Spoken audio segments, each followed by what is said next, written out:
Hi, and welcome to the Surf Academy UK podcast. I'm your host, Ross James. This podcast is to help surfers of all levels up their game through coaching and training. All our guests have extensive experience in the industry and can offer great advice and guidance. So whether you're a beginner, weekend warrior, or just love to be in the water, follow us on this journey and don't forget to like and subscribe. Stay stoked and stay healthy. Hi, welcome to the Surf Academy UK podcast. I'm your host, Ross. I'm joined by Aussie coach Martin Dunn. How are you doing, Martin? G'day, Ross. How you going? Yeah, well, thanks. Nice to speak to you from Australia. Yeah, and like you were saying just before, pretty envious of the weather over there. This is classic January in the UK, and it sounds like it's a classic, lovely, warm winter's day in down under. Yeah, for sure. Well, you get used to the heat and the humidity where I live, and it's part of the yearly cycle. So that's where we are right now. And actually, it's been really bad. The surf's been really bad this summer, so people are waiting for the first real swell. Anyway, that'll come eventually. Yeah, nice. Well, so can you tell us a little bit about yourself then, Martin? A bit of history. Yeah, sure. My name's Martin Dunn. I've been a coach for almost 40 years. When I first started coaching, there wasn't coaching. You would never call yourself a coach, a surf coach in those days. But I started coaching. I did a university course in sports science. I came out and I thought, well, what can I do? And I started dabbling in coaching surfers. Mainly just videoing them but applying some of my knowledge from university, like biomechanics, fitness training, psychology, the psychology of surfing, and started dabbling and if things worked, well, I'd use them again. If they didn't, well, I'd throw them out and I'd look for other answers. So in those days there wasn't any YouTube, there wasn't any books on how to be a better surfer, there wasn't any how to coach people.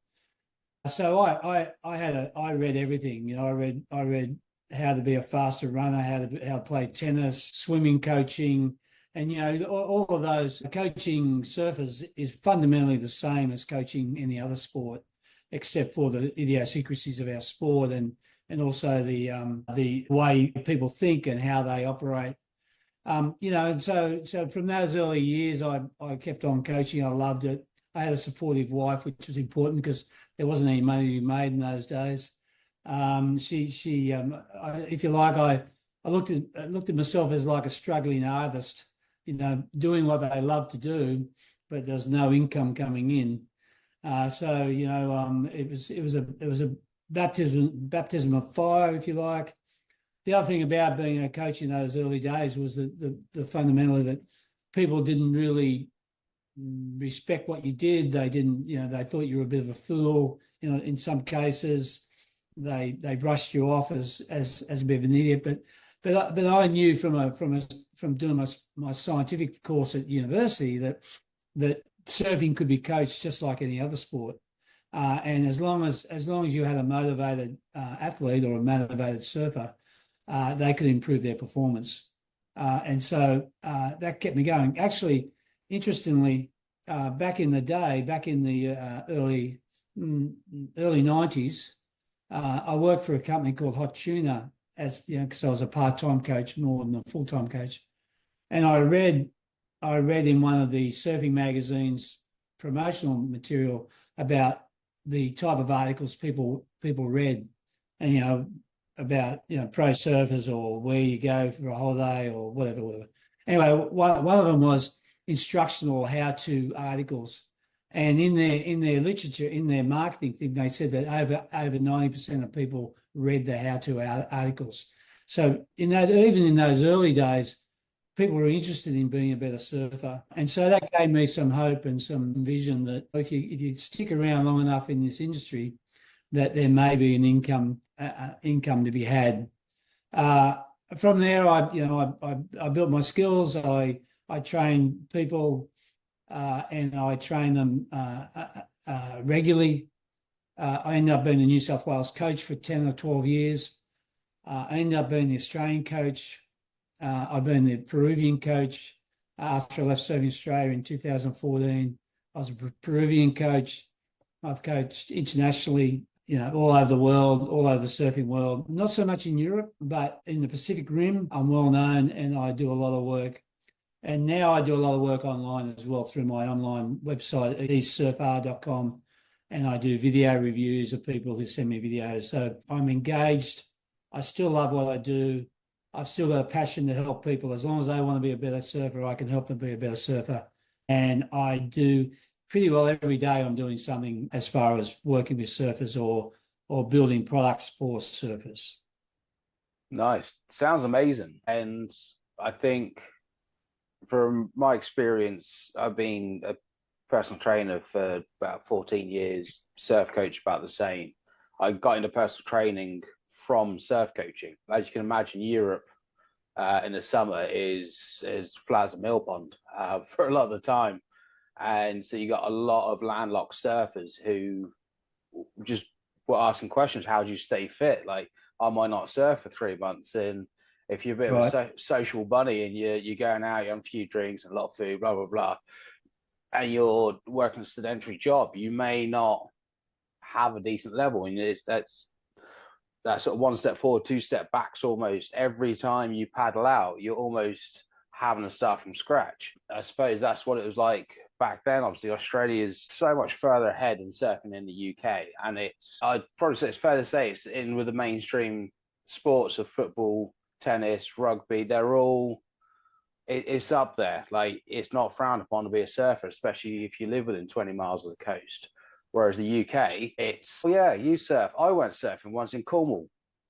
And it's still very much a thing you do on holiday once a year. So trying to bring in what you done 40 years ago to the UK now is like pulling teeth sometimes. It's like, well, if you can do these few basic things. I was recording an episode earlier with another PT I know, Dean, and we were saying about hip flexibility and mobility. Now, surfing still, for us at least, got that old school lifestyle mindset of almost anti-establishment, and I surf because it's cool and my surfing will improve because I surf, not because of what I do outside of the water. Whereas if you want that progression at any sort of rate of speed, you need to have something else. And it's not even for the sake of surfing, is it? Looking after your body, your joints, your mobility and range of movement, it's just going to help you just live life. You do get that bit older. And if it means instead of quitting surfing at 50, 55 because the arthritis is kicking in, if it means you can surf till 65, 70, maybe longer, who knows where we're going to be, why not? It's just fun, isn't it, at the end of the day? So whether you're an athlete or a weekend warrior, being able to incorporate this little basic training routine will help push that in. How have you, probably a bit of a silly question, but how have you found training people with land-based training, so gym, bodyweight exercises and so forth? How have you found that's benefited your athletes and students? Oh, well, like that type of thing you're talking about resilience for one, in the fact that they reduces the incidence of injuries. Like if they come back and they've been doing their training, they can, as you say, they can come back at a higher level of capacity to surf straight away, instead of being fatigued by just paddling out and by catching 3 or 4 waves. They can paddle out with ease, and then they can paddle around and catch 20 waves in a session, And so there's a hierarchy of skills in surfing, and the base of, if you think of it as a pyramid, on the base of that pyramid is fitness. People have to be fit enough to surf, and not just surf a wave, but surf sessions and surf multiple sessions, and then surf sessions over a week or weeks on end. And I've seen studies where regular surfers have got close to the VO2 capacity of marathon runners and triathletes. So they're very, very fit people. So people who are landlocked and they can't get to the beach often, that they can do their fitness training so that they've got a higher capacity when they get to the beach. But they also can do skate training, which actually simulates the movements that they're going to do when they get to the beach. They can also do visualization training, if they want to, if they're really highly motivated to get to the beach and be at the beach even when they're sitting on the train going to work. You know what I mean? And so, like I've heard about free divers who practice their breath holding by holding between stations on their way to work, so they hold the breath from one station to the next and so forth. So, these are the highly motivated people, but regular people can do the same, so it depends on the motivation of the surfer. General fitness is good because of a number of reasons, but also specific fitness for surfing is also a good thing to do. So that's another subject we sort of touched on, and obviously having that sort of base level is great. Getting your cardiovascular up, your VO2 max increase, and all that is necessary, really, even from a just fun point of view or safety point of view, especially if you're going to go out, it's a little bit juicier or a bit onshore and it's messy. If you want to have a funner session, then you need to be able to go, I've got 15 minutes of duck dives, and just get at it. But even from the point of view of just having a busy break, especially if you got a bunch of kids that weigh sort of 25 kilo and they're just hovering around and like pond skaters and just boom, boom, boom, and they're all going. What would you, when you say surf fitness, what do you recommend? So I said to Dean earlier, there's for quite a while, all you saw if you typed surf fitness into the internet was someone on the Swiss ball and resistance bands, and there wasn't much else to it.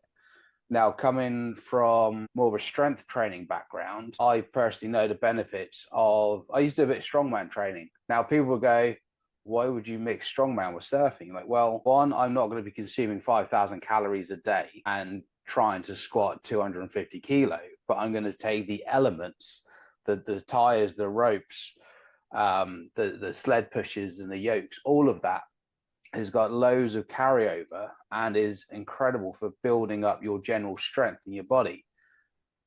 But again, that scares surfers if you say, oh yeah, we're going to put you on a 3-month program and you're going to be able to do all the strongman stuff. They go, no, I'm going to be too big, too heavy, too bulky to surf. So there's two different ends of the spectrum there, resistance band and the strongman side. If you were to prescribe a program to someone to improve their surfing, what might that look like? Say a 12-week program, for example. I'll tell you straight away that what I would do is I'd send that person to an expert in physical training. Someone who's doing it every day of the week because they know what they're talking about, especially someone who works with surfers. But a couple of things I'd just like to mention there: a stronger athlete is a better athlete. The thing about having strength in your body is not only are you able to have a higher work capacity, but also what happens is in the technical side of things, so how you actually physically do the maneuvers, actually having all of those components of a maneuver, the bending, the twisting, the extending of the body, the stronger your body is, the better you can do those. And also more than likely, the better the linkages between the actions as you're doing the maneuvers. Each individual action, the straightening and the rotating of your body, for example, if they're stronger and more powerful, that means you'll be able to do stronger and more powerful maneuvers. You'll be able to create more spray off the top. You'll be able to burst through catch points in the maneuvers if you encounter them. There's so many not intangible but unnoticed benefits to being a stronger athlete. And we're not, always talk. I work with a lot of athletes. I work with a lot of people who go on and to be successful professional surfers. But I also work with surfing mums, and I also work with grommets, and I work for the whole spectrum. And so I suppose it depends. A lot of it depends on the motivation of the surfer. If they're inland and it's just a fun thing they do, you're probably going to have trouble getting them motivated to do a serious program or anything like a serious program. Whereas you've got someone who's highly motivated and they know they're going on a boat trip in 3 months. You can actually get them to do the work and you can explain to them. They need to be educated. That's the thing, they need to be educated that as I said, a stronger surfer is a better surfer. We can change that wording from athlete to surfer.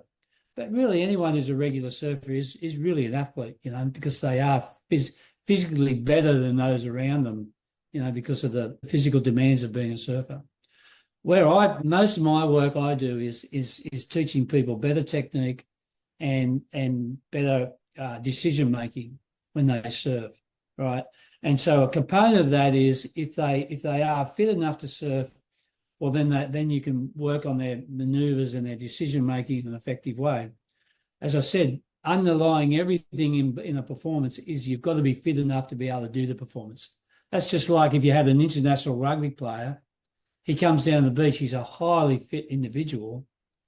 You put him on a surfboard, he struggles to paddle out because he hasn't got the fitness of a surfer to do that, right? So being people to have a general level of fitness and improve their general level of fitness to become a better surfer is good. But then for the motivator, then you can get a specific level of fitness, which is above the general level. But again, what you're trying to do there when you're trying to be more specific for a surfer, for those highly motivators, you're trying to make them stronger so they can do better turns. Strength first, then power later, as you would know from a strength professional. What that does too is also makes them more resilient, so that if they can go for their maneuvers and then they're unlikely to break themselves, they're unlikely to blow knees and ankles and the like when they're trying to be more advanced in their performance. And another intangible thing is that they just have more self-belief. And as a strength and conditioning guy, that a good strength and conditioning guy can be working on the surfer's brain or mind and their positive mindset through the training, through the hard work they have to do. Well, then that can be highly beneficial for a surfer, whether they're an inland surfer or a regular surfer or an advanced surfer trying to do better in the world of surfing. So I don't, as I said, in my early days of training, I did a lot of physical training, but in my training, I don't train people on a weekly basis, so I don't see them every week. If you like, you could probably class me these days as a troubleshooter. So I get a lot of people coming into me and they've been to all the other coaches around the place and they can't figure out what's going wrong, And so they come to me and my job is to pinpoint where their performance can be improved, how and then also, and most importantly, how it can be improved. So what they have to do to improve that. And it might be you've got to go to a strength and conditioning guy, you're not strong enough there. Or it might be they need to do their technical training, or it might be that their decision making. For example, a lot of people make a mistake when they do a cutback on a wave, in the fact that they do a cutback and they're too close at the start to the foam. So they start their cutback too close to the foam, and what that means is it means that they normally blow the rebound off the foam when they do the cutback. It's not their technique in that situation that's the problem. It's their decision about when to start the cutback.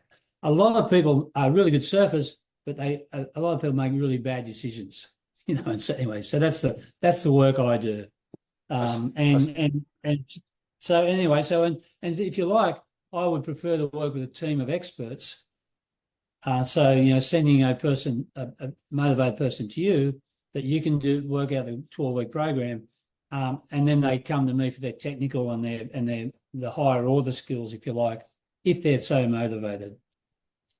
I suppose what you're saying about the cutback is an example might be if you can get that little further along the wave face, you put that bit more distance between you and the curl, you're going to give yourself time to make sure you're set up, you've generated that bit more speed to get right on rail. Take the surfer behind you in your background picture. Had he have come not quite as far, then it's such a tighter maneuver. There's a lot more to think about in a much shorter amount of time. It's like driving in the rain, isn't it? You're not going to tailgate someone if it's absolutely lashing it down, because you're not going to have that reaction time. Your car might be capable of stopping, but your brain might not be able to think fast enough to do it. So by giving yourself that little bit longer, that distance, you've got time for the cutback to, as you start the maneuver, actually look back and go, that's where I am. I've got time. Is it a mid-face cutback, or am I able to drop right down to the trough, come back up and get that sort of rebounding? So on that subject, where one example I've been using to try and explain to some of clients and that how strength training comes in, again, take that cutback. If people aren't strong enough in the legs and the core, they're not going to get that spray off the back. Like if you've, especially if like yourselves, you've got a lot more power in your waves, having the strength to not only perform that turn, but keep on rail and not have the lip go, see ya, and just launch you off, especially if you're like at the end of the wave, if you're trying a nice little re-entry just to finish off. The amount of times I remember when I was learning and I was like, oh yeah, I'm up on the lip, and the lip was like, no, you're not. It just throws you off because you're not, probably not compressed enough, but also you haven't got that strength yet to go, okay, I need to go in, I need to kind of fight that lip slightly, bring it over, and then again you need to get ready for another compression. And that's where that strength training comes in, isn't it? So it's not just your muscles, the ligaments, it's everything around it to help prevent the injury, especially now with the amount of airs that are happening. People are surfing in bigger waves, doing more radical maneuvers, and instead of someone like me that might go and try a re-entry on a head high wave, you've got people now going, oh yeah, it's only head and a half, it's only double, like, yeah, I can make that. And some of the landings are absolutely insane. They don't look, you can't always get that off the screen, can you? Quite like the impact.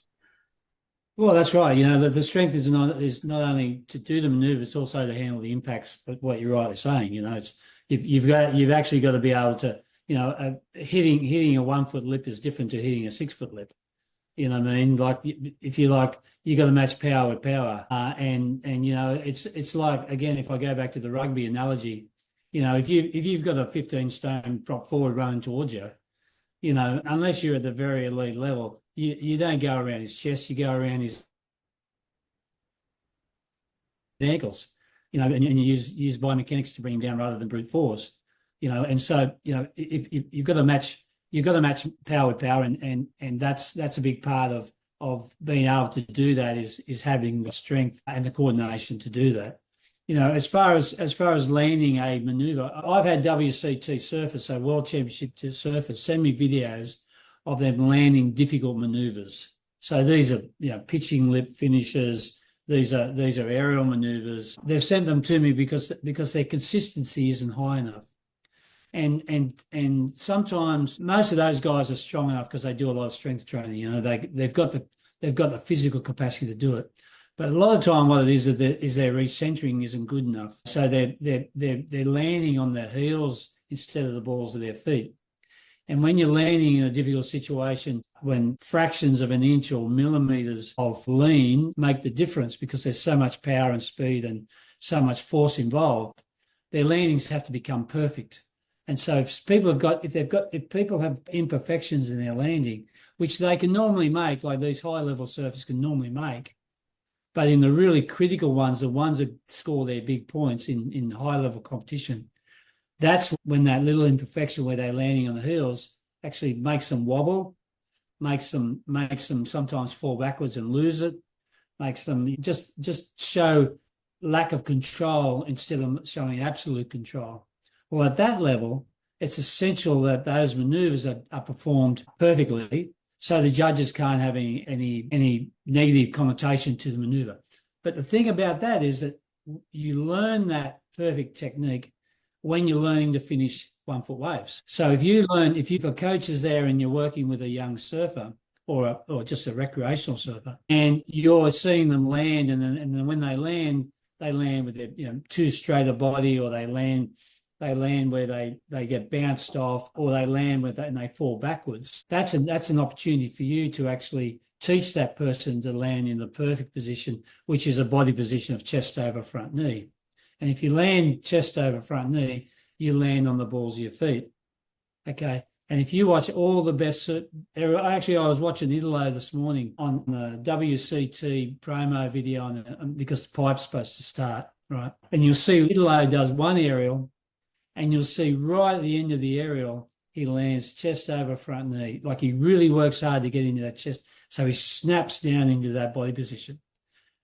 That's been achieved by him learning how to do that in 1 to 2 foot waves, right? So every recreational surfer that comes, I think the thing you've got to do with recreational surfers is when they come to you, you look at what they do at the start of the wave, so they're entering the wave, and what they do at the end of the wave. And if they could do both those things well, then you can start building the rest of the performance.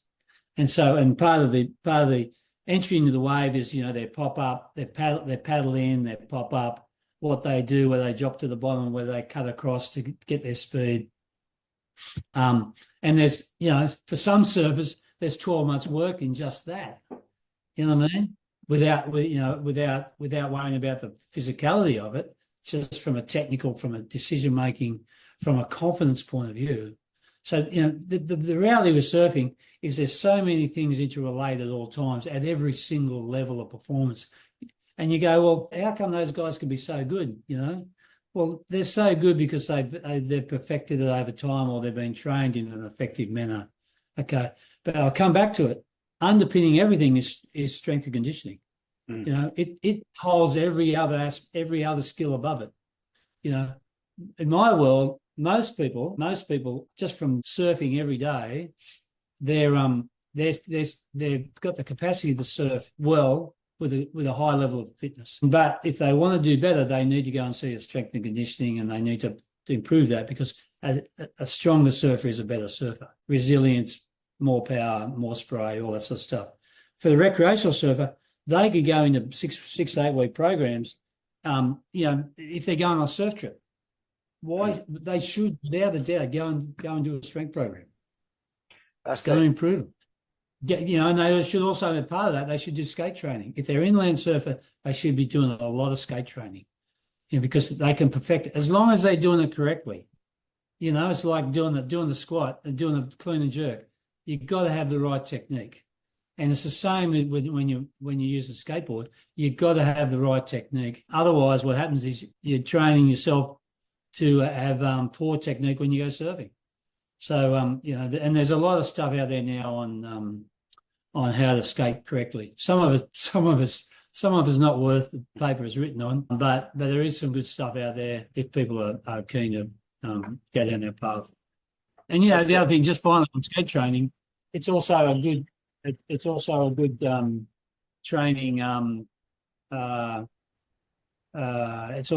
good fitness thing to do as well. So good for yourself all around.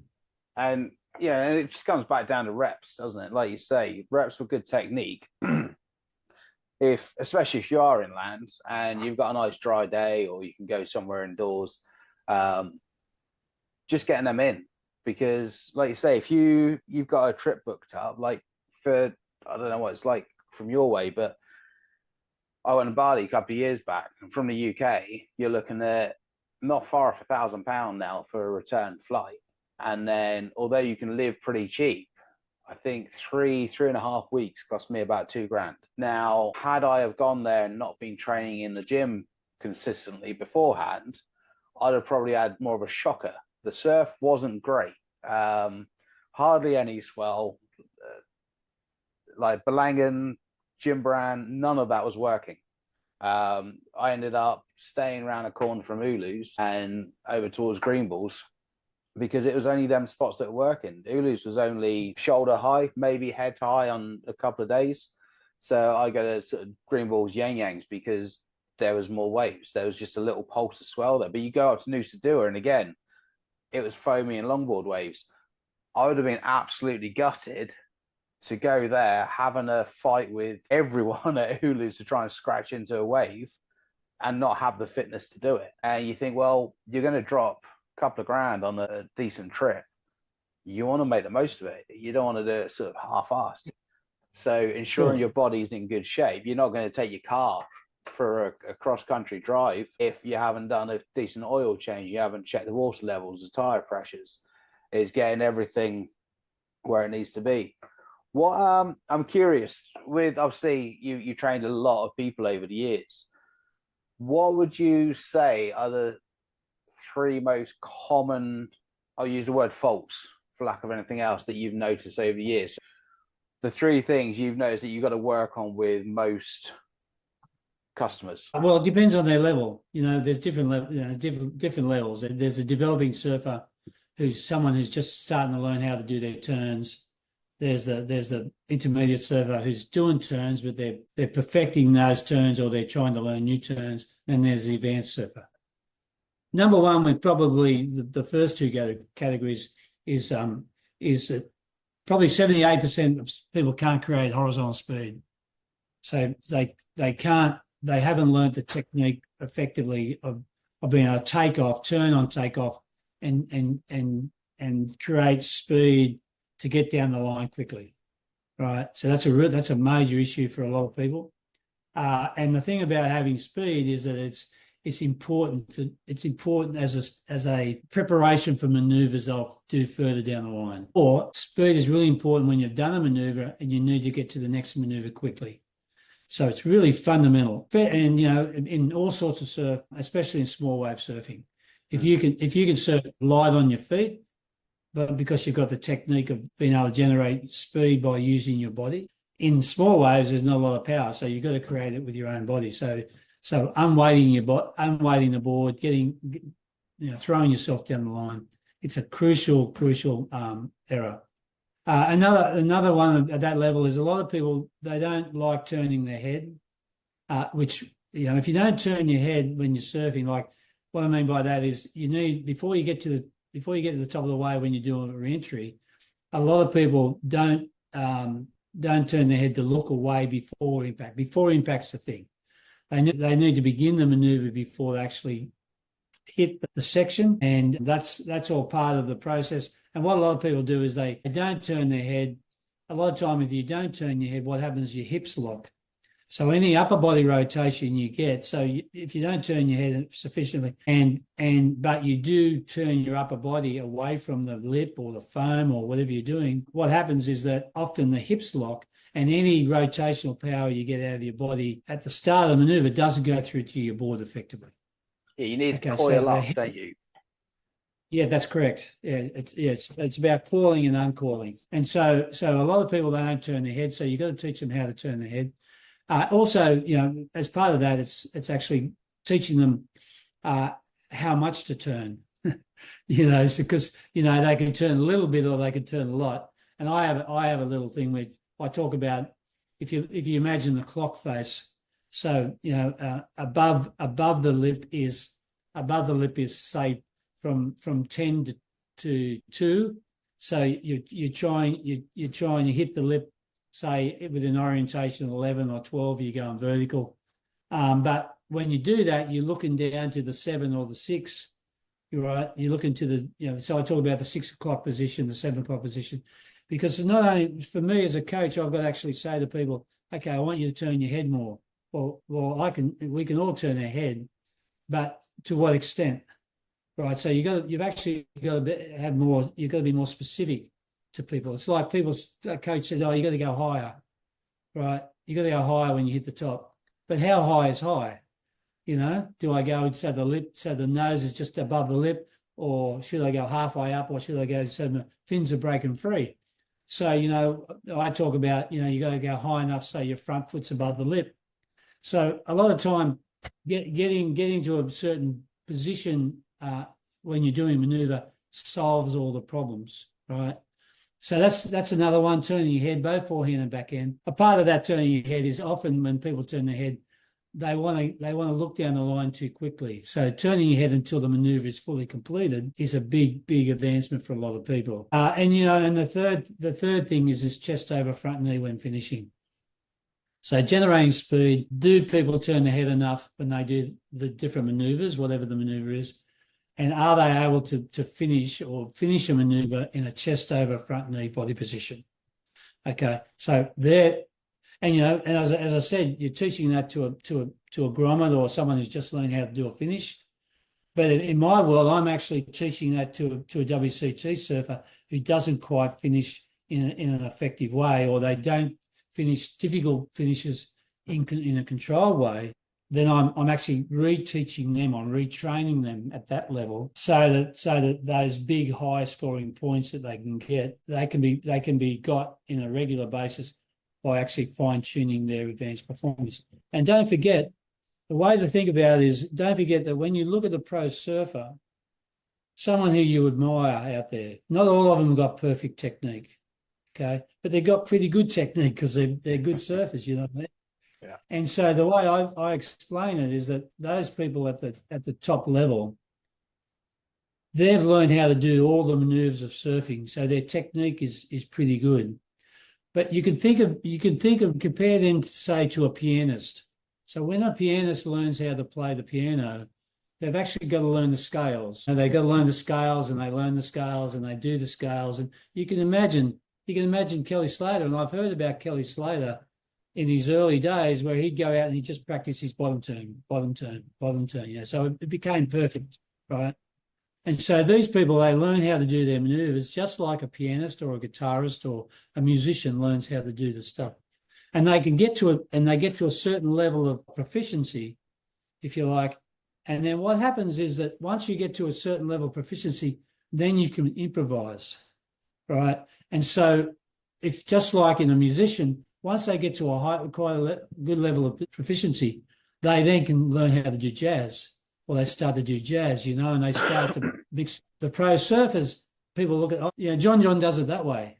I want to do it that way, right? But John does it that way because that's John's interpretation of it, because he knows how to do it properly.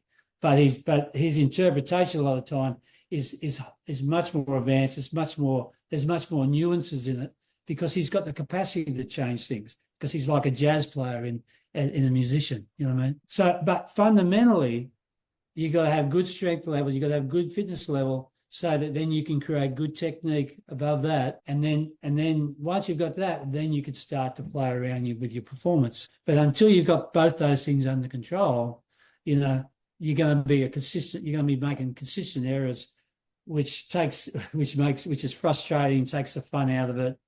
And you know, and once performance barriers are in place, they're usually there for life.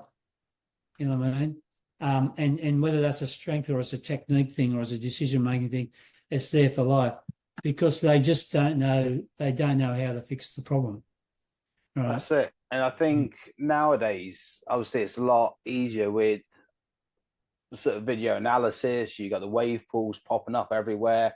You've got, I mean, I know wave pools took a lot of stick, and before I'd ridden them, I had a little bit of a sort of preconception of it, thinking, oh yeah, but it's not the same. You're taking the soul out of surfing. But from a coaching point of view, as soon as I started surfing in there, I was like, oh, this is great.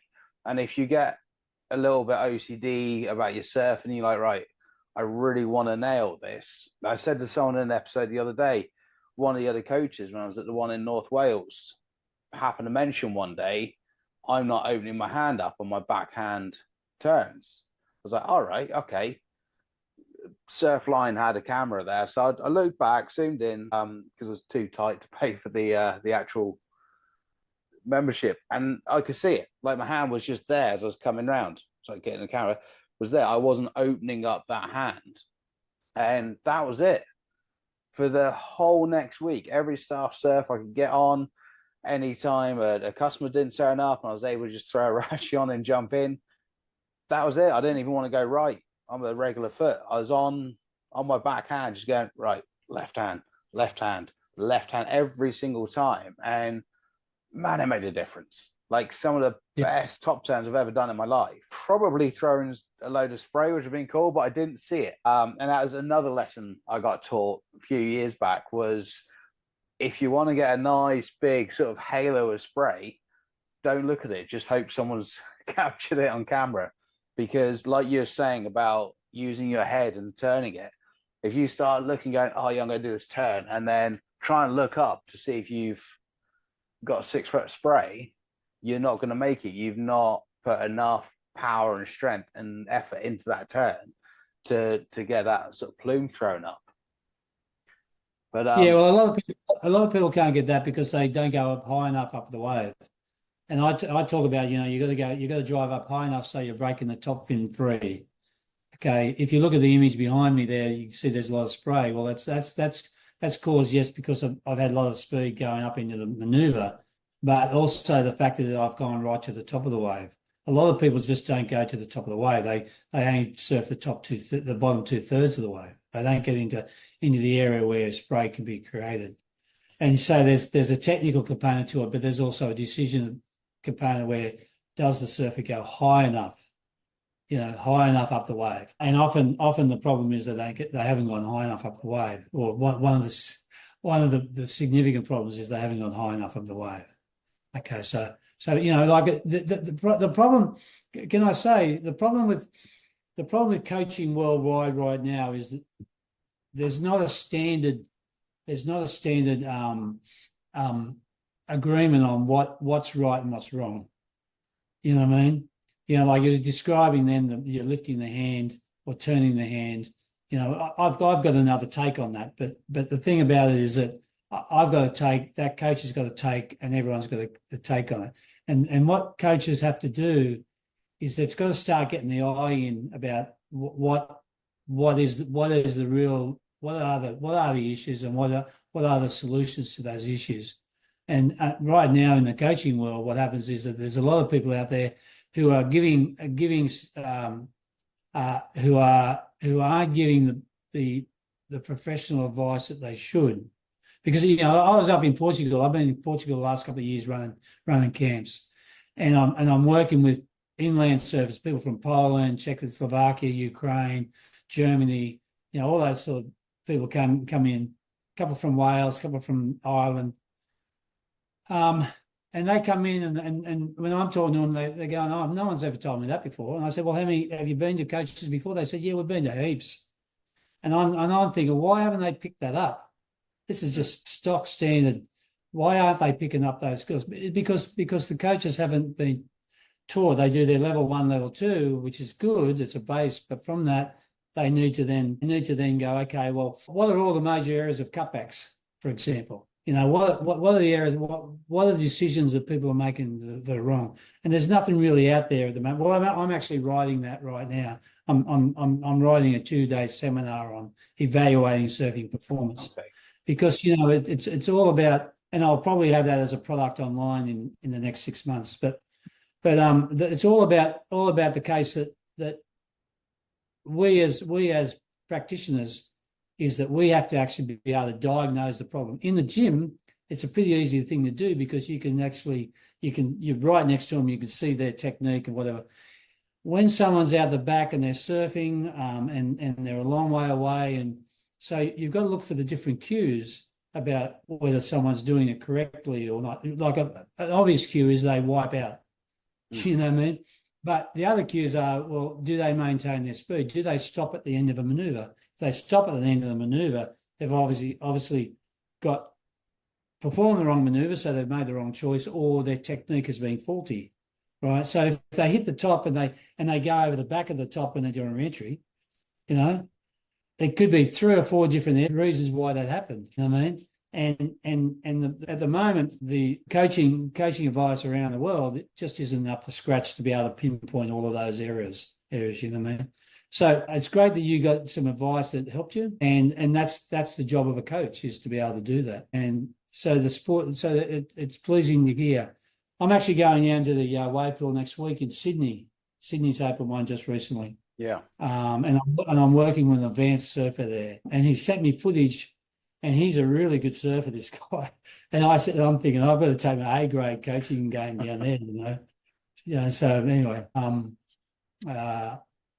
but for my motto is that I'm trying to help people reach their potential, whatever that potential is.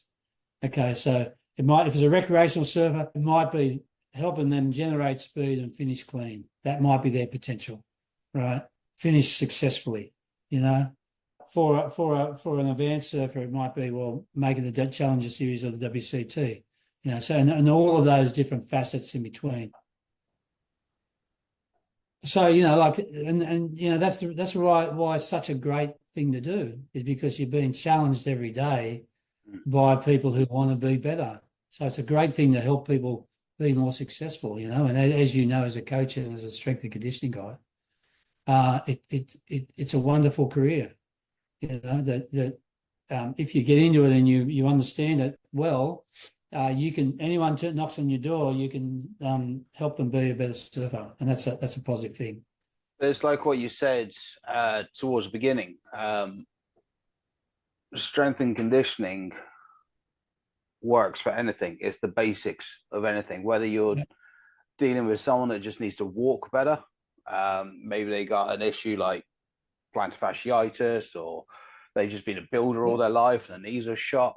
It's still a, albeit lower level in some respects in terms of training intensity, but it's still strength and conditioning to get through. So, and by looking at it from a biomechanics point of view, it's just movement patterns, isn't it? Whether it's sagittal plane or whatever, it's just learning how that person moves. And again, like you say with coaching, no day is ever the same, no client's ever the same, because everybody has their differences. Even if you took a set of genetical twins, there's going to be discrepancies. One's going to move slightly different and have a better range of movement. I mean, a lot of the people that will be watching this will be more recreational surfers, especially in the UK. The level is substantially different to recreational surfer in Oz.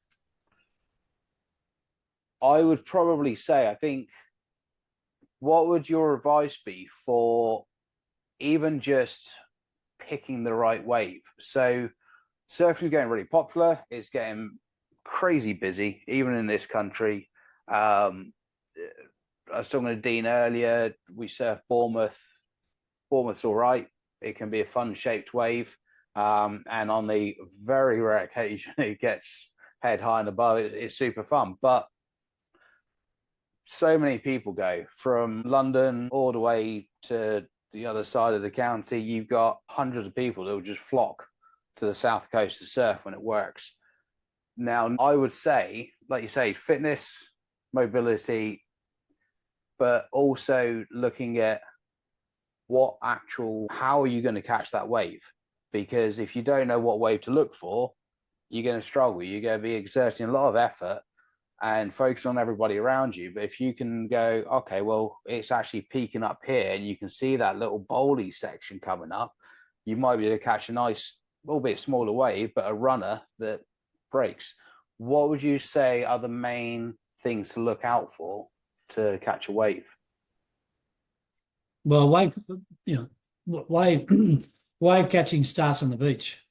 You can look at it that way. So you've got to spend some time on the beach, checking out where the waves are breaking first and foremost. So where the waves are breaking in relation to landmarks on the beach. So landmarks are trees, tracks, beach tracks, garbage, lifeguard towers, those type of things. So spending 5 minutes on the beach and decide, okay, there's a right hand wave breaking off the lifeguard tower. Okay, that's where I'm going to go. And having a simple plan. I'm going to paddle out in the rip just out in front of the lifeguard tower. I'm going to try and catch the right-handers there. When I paddle back out, I can paddle out through the break, or I come back around and I go out through the rip again. So it's just a simple strategy, right? It helps. And then your positioning when you get in the ocean is really important. So once you've decided where you're going to try and catch your waves, once you get out in the ocean, what you need to do is actually, first thing you do is check where you are in relation to landmarks on the beach. Okay. So it's just simple things like that. And then part of your beach observation could be, okay, well, which wave of the sets when they come through is the best wave? Because there's usually a pattern. So it's the first wave, second wave, third wave. If you actually start to get into that little bit of depth about what the ocean is doing, when you're in the water, you can actually go, okay, well, everyone's paddling for the first wave. No, I'm going to wait for the third one, right?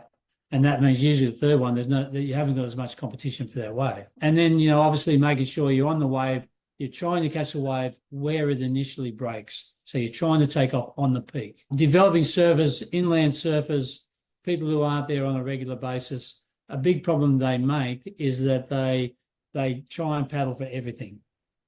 So you've got to be discerning about what you paddle for, right? And so you've got to position yourself on the peak and then try and paddle for the, if you like, the nominated wave for that particular day. That will catch, you will catch more waves, right? By just having that little strategy, right?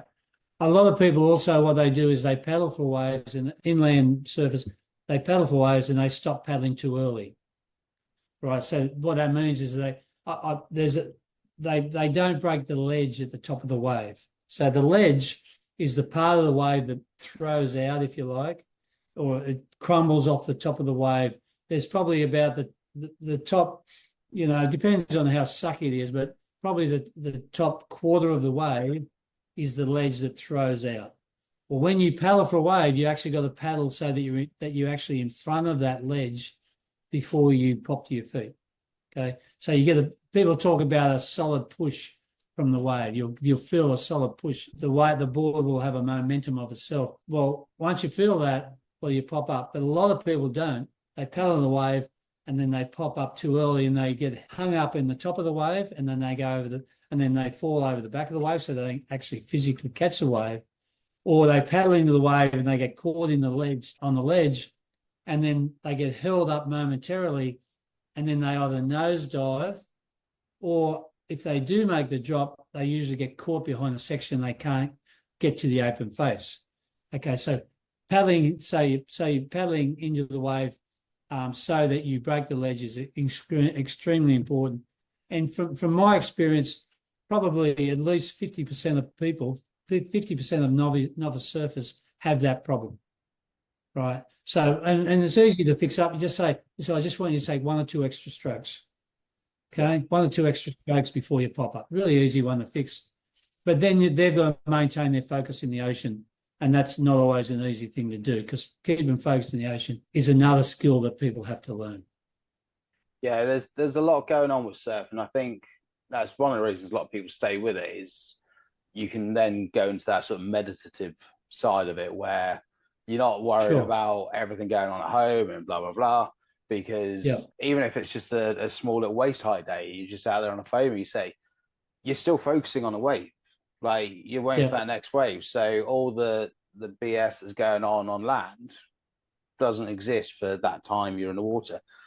I mean, one of the things I learned, it took a little while, but again, I didn't get in the water all that often when I first learned, was having that moment of getting your hands down, not only in the right position on the deck, but being able to hold that for a second. Like you automatically think, I'm going to get pitched, the wave's going to get real steep. Chances are, unless you're fully sending it in you patch your big boy trousers that day, the waves aren't going to be throwing over that heavy. It's not going to be that radical wave. You've probably got more time than you think from scratching in to actually getting to your feet. That sort of moment is probably the scariest time as a surfer, especially when you're learning or if you're not getting in as often as you'd like. You think, oh, you put all this pressure on in your mind going, oh, I'm going to stack it. Like, or there's someone about 20 feet over there. What if I hit them? Forget them. They should move. And hopefully you'll be up and you're riding if you focus on what you're doing. I mean, that brings me into like the pop-up. I've put a little video up a few weeks ago of sort of your classic pop-up, jumping pretty much straight to your feet. The knee slide, which you get taught for your level 1 to teach people the first time they ever surf. And then obviously, and I think it stems from your neck of the woods, like the dog leg step through method. So obviously coming up into either an arch back or a slight plank and then back foot, front foot. A lot of people go, that's too slow. But obviously it's like anything. You get the reps in, you get the technique and you speed up until obviously there's that famous video going around of the surf ranch and you got Geordie and Kelly and Carissa. And I think most of them are doing this same step through process, but more like that rather than step. I'm just curious to know, do you use that method if you're helping someone that needs to maybe revisit their pop-up, or if you've got a newbie coming in, or do you go more with the classic pop-up? I personally go to the classic pop-up if they're physically capable of doing it. What happens with the pop-up from an instructional point of view is that they can pop up on land. If they can pop up on land fast, they can pop up on the board fast in the water. But what happens when they get out in the ocean is that they lose focus on the task. And so what they do is they paddle into the wave, and they paddle in the wave with knowing that they're going to work on their pop-up. And what happens is that as they paddle in, they look down the line and they're thinking about the maneuvers they're going to make, they're going to try and do further down the line. So what I do is, again, because of my situation in how I train people, which is not every week, I've got to give them this work, and then they've got to go away and work on themselves, right? If they're physically capable of doing it and they can do it on the ground in an effective way, then you've got to teach them, okay, when you go and work on your pop-up, I only want you to work on that for 3 waves. So they paddle in, and I'm not interested in riding the rest of the wave. I'm interested in popping up fast. That's the task, right? And so what people do is, go and work on your pop-up. This is what you got to do. And then they go out there and they lose focus just like that. They lose focus. They might do it once, and then for the next half an hour they can't do it because they just can't get their mind on the job. So a lot of time, which is a different thing, is you got to teach them how to train, right? You got to teach them how to train, because they know how to train as if they were with a swimming coach or a tennis coach or a strength coach, but they don't know how to train themselves when in the water. And so I teach them that if they're limited with their physicality, and it's clearly that, well, I'd go the back foot, front foot one, personally, and not with the aim of them keeping it, but just to start so that they get a faster action going. Because if they have a faster action going, they have a better entry into the wave, and a better entry in the wave means that they have more success. Nice. You've touched a couple of times on keeping them focused in the water. Do you have any tips for that? Yep, I have. What you do is you give them 1 or 2 tasks. You write little notes on their surfboard in pencil so that they can see it when they're paddling around. It's just simple stuff. Nothing. No long sentences or anything. And you give them a set time or a set number of waves to focus on that. So I normally send people out for 6 waves or 40 minutes. Okay, whichever comes first. Because you can send them out and they can get 6 waves in 20 minutes or 10 minutes even. Right? If it's a small day, well, then I want them to come in. I don't want them to stay there for the full 40 minutes if they're training, because they lose focus and they go off task. But you teach them. Again, this is the thing about teaching them how to train. I was actually in California pre-COVID, and I was working with a girl who is actually the most winningest junior woman in California's history.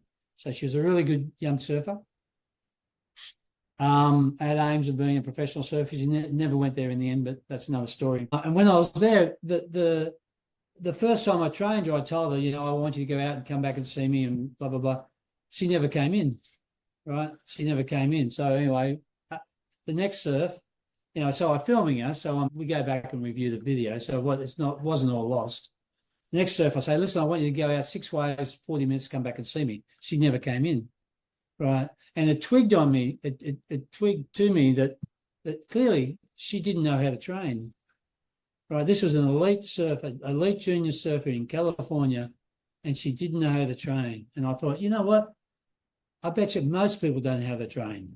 So one of the things we as coaches have to do is we actually have to teach the surfer how to train. This is if you're going to have a relationship with the surfer.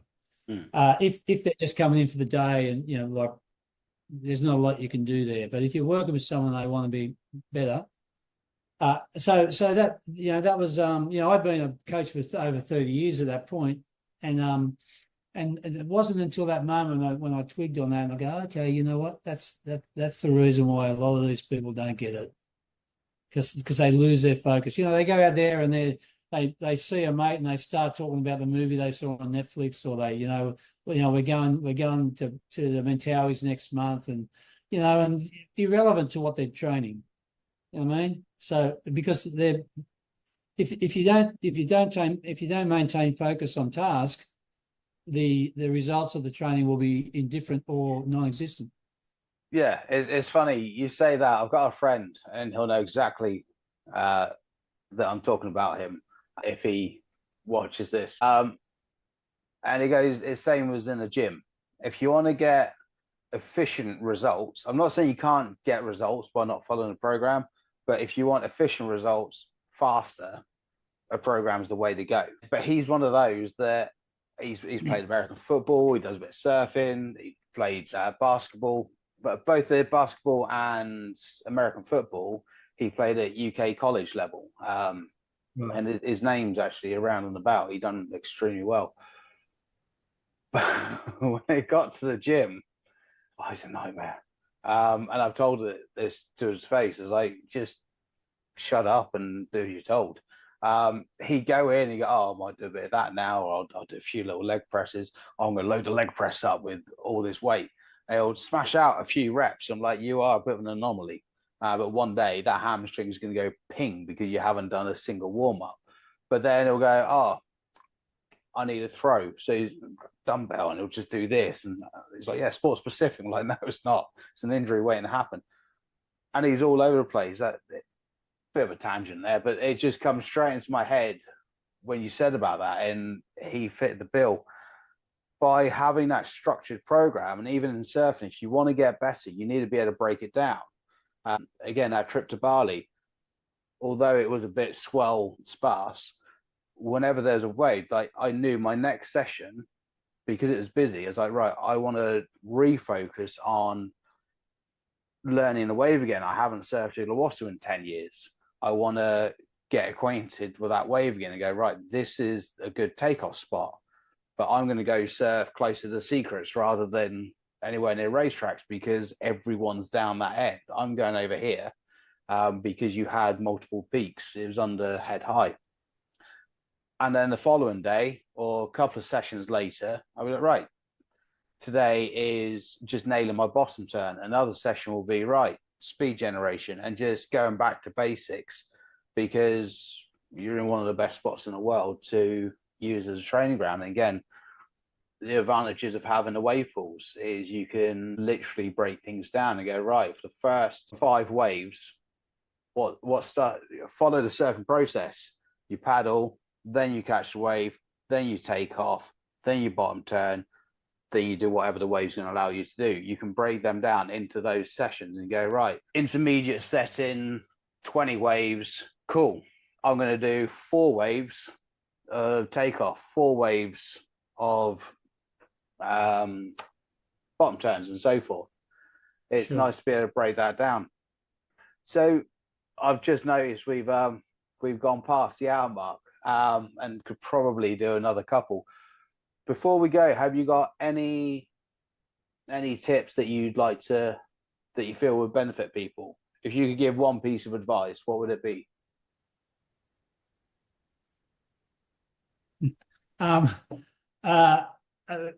Well, it depends on the motivation of a surfer. Like if you can, well, people want to be able to surf better, right? If they're an established surfer and they've got issues in their surfing, and they know they've got issues, they feel it, they can't do things, they can't do certain maneuvers, or the maneuvers they do, they don't feel right. It's normally, as I said to you, it's normally a technique or a decision-making error. It's very, very important for them to improve, to break performance barriers. They've actually got to pinpoint what the issue is, because there's normally a root cause to their problem. So, I think anyone who's motivated, they should get their surfing evaluated by a knowledgeable coach who can pinpoint exactly what the problem is, and then they can work on stuff like, instead of just going work on their speed or their cutback or their finishes or whatever.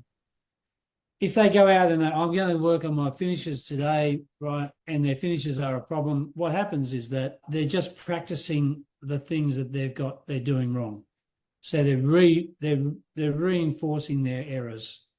So really, the next step in surfing, the next step in coaching, is that surfers have to understand that, just like going to a golf pro or a tennis pro, they can tell you what's happening in your swing. They can tell you what's happening in your serve in tennis, and then you know exactly what you have to work on. Whereas in surfing, what you say, oh, you got a problem with your finishes, go and work on your finishes. But that's all you're going to do is do it. So my advice to your listeners is get some advice to find out what exactly. Go and ask the coach, what exactly is wrong with my bottom turn? What exactly is wrong with my finish? So that they can work on that particular area. If they haven't got someone that can help them, they can send a video to someone like me, and I can pinpoint exactly what's wrong thing. And if I can give a plug, eastsurfr.com, video reviews, 500 online videos that they can tap into how to be a better surfer. So, but you've got to pinpoint what the root cause is. That's the crucial thing. And once you do that, you can then fix that up, and then, okay, well, then you can move on to the next thing you got going on. That's it. And from experience of like in skating, surfing, snowboarding, anything, I would say the earlier you can do that in your surfing journey, the better. Yep. Quick example, I was trying to learn how to do laybacks on a skateboard. I done it over and over and over again, and I kept failing at the last point. I can now tell you I didn't have the balls to stand back up at the end of the maneuver to drop down. It was fear that was holding me back. Right. But once I figured that out, I still struggled to do it because of the muscle memory. I'd ingrained that maneuver, and for my body to, as soon as, for example, the ball got to there, I stopped. My body was like, cool, we get out now. And I was like, damn it, not this time. So the earlier you can get that advice, the better it's for you before you really sort of embed that information in your brain. So we'll pop your information in the description as soon as this is live. Yeah, 100%. And after this, I'll grab you quick and have a talk about your Portugal trip. Oh, yep, sure. So we'll pop all that in the description below. And Martin, it was brilliant to chat to you and meet you, and thanks for all the advice. I'm sure the listeners are going to appreciate it. I know I did. Pretty sure we could probably get another couple of episodes of information out at some point in the future. Sure. Perfect. Cheers, Martin. Okay, thanks. Thank you very much. Hi, I really hope you enjoyed that podcast. If you're interested in anything the guest has to say today, then please have a look in the description for their links. Please feel free to like, share and subscribe, and we'll catch you in the next episode.